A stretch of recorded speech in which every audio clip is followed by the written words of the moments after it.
মাত্র 180 মিটার দূরত্বের জন্য অ্যাপ বাইক বুক করলেন এক তরুণী, যা দেখে হেসে গড়াগড়ি খাচ্ছেন নেট নাগরিকরা।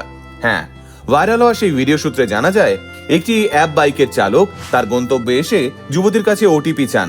যুবতী ওটিপি দিতেই তিনি দেখেন যুবতী যেখানে যাওয়ার জন্য বাইকটি বুক করেছেন তার দূরত্ব মাত্র 180 মিটার, অর্থাৎ একটা গলি থেকে পাশের গলির দূরত্ব। ওই বাইক চালকও আশ্চর্য হয়ে যান যুবতীর কাণ্ড দেখে, কারণ এমন বুকিং তিনি আজ অবধি পাননি। তখন ওই যুবতীকে এমন বুকিং এর কারণ জিজ্ঞেস করেন চালক। তিনি এও বলেন, হেঁটেই তো যাওয়া যায় এটুকু।